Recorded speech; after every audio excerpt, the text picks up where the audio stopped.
Hello, I'm wearing a new t-shirt today, so obviously we're going to have a new video. And there's props today, okay? So we're going to touch on a few things. As before, I mentioned this, I hadn't seen it till recently. It's kind of important. I even got a better copy of it, right? What does it say on the back? Even better than in 1973, the year I was born, allegedly. Still a movie that can scare the hell out of you, right? Ever heard of it?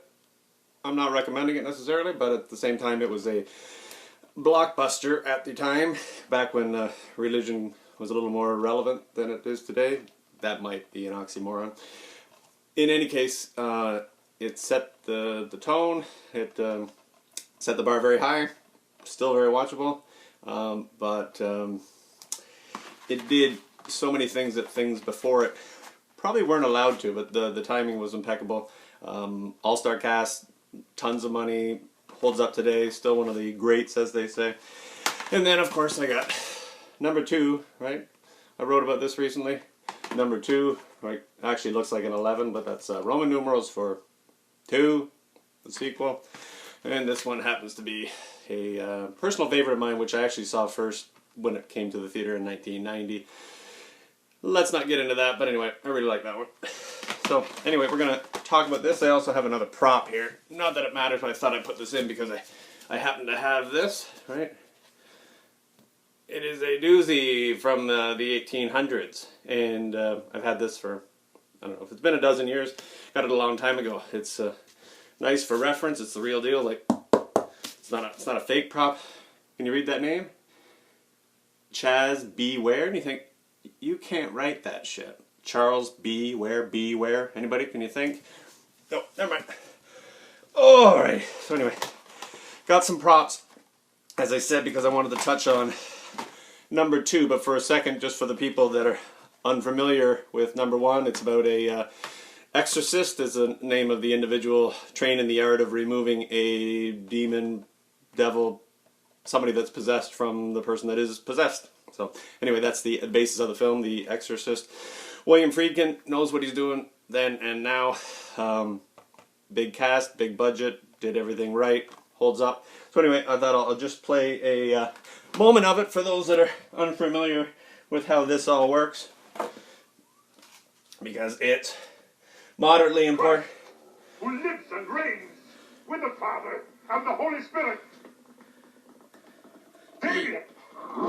Yeah, that part. Anyway, that sets the tone. But anyway, that movie ends, and at the end you figure, like most movies, the good guy wins, and well, in that movie pretty much everybody kind of dies, except for the little girl who's just fine, because obviously years later she's on the cover of the sequel, which obviously she's taller, older, alive.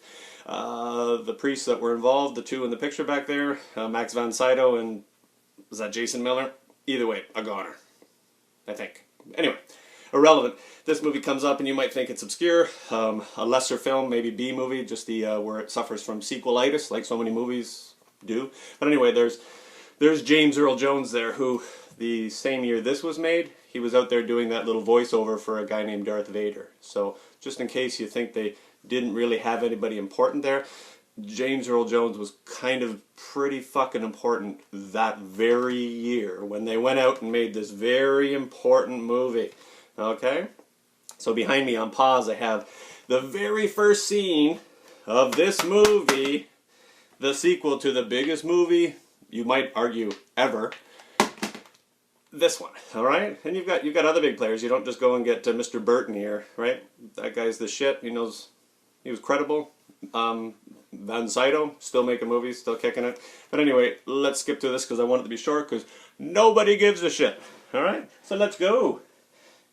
And we need this. And it's good because the key to this, obviously, is that we think that the devil, I mean, devils don't die, evil doesn't die. Anyway, let's not get into that today. But in either case, this sequel, right away, this is the very first scene of this film where the girl, the young girl with the spinny head and the vomit and the possession, this is the very first scene in which she appears, okay?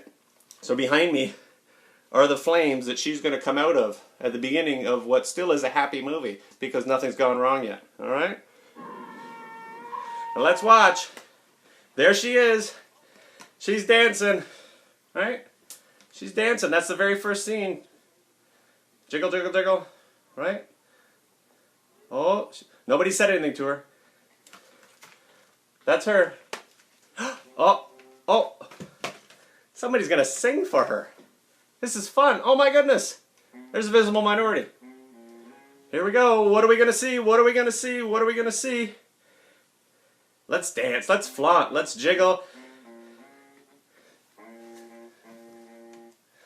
Anybody? Can you see that there? Oh no.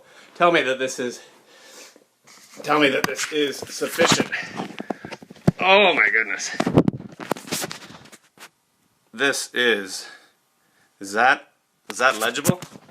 Oh my goodness, after all the work I went through here, which took about 10 extra minutes.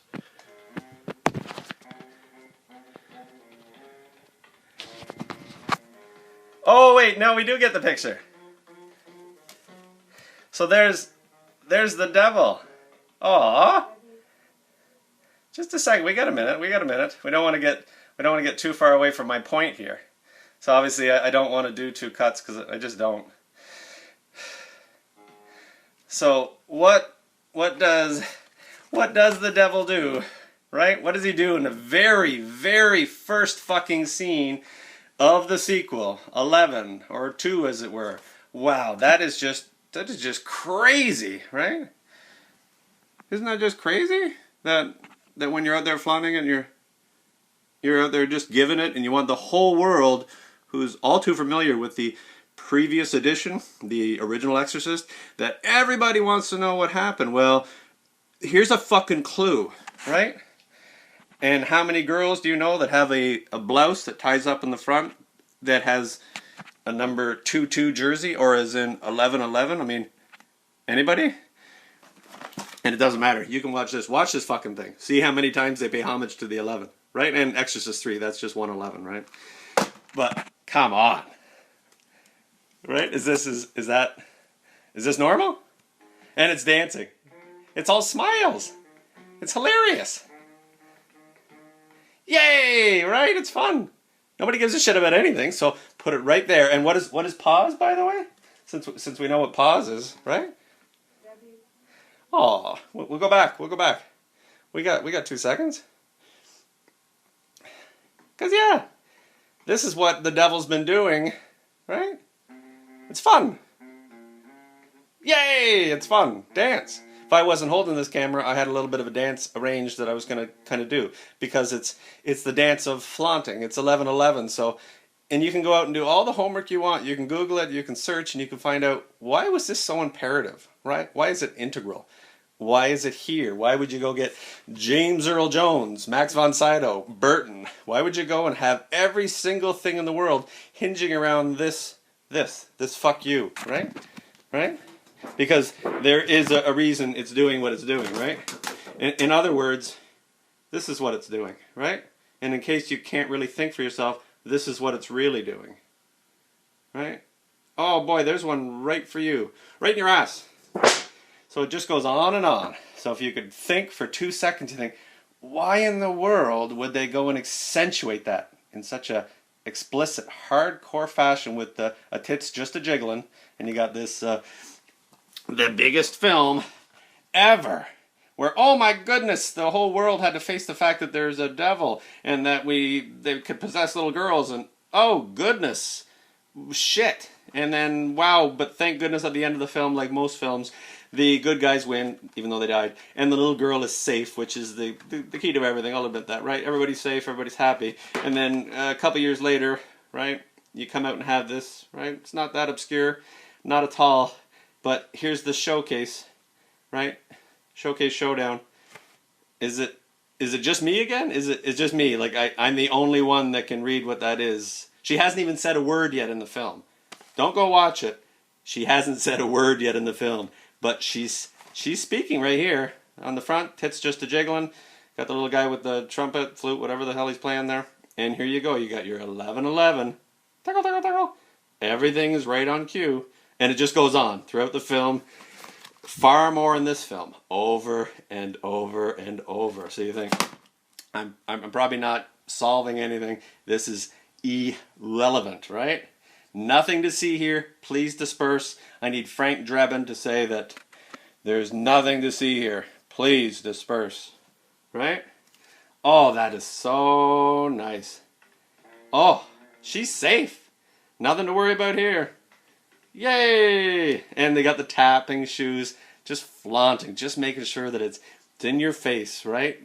Oh my goodness. And of course the devil's name in this is Pazuzu. And if you added up numbers to letters, which I probably should have, not that anybody gives a shit, it adds up to 111, which is so weird, right? Even though they don't in any moment in the film mention it. And in honor of everything that's so important here, I'm going to close this as the moment strikes 11 on the second. And I'm even going to post it on the 11 just to serve shit.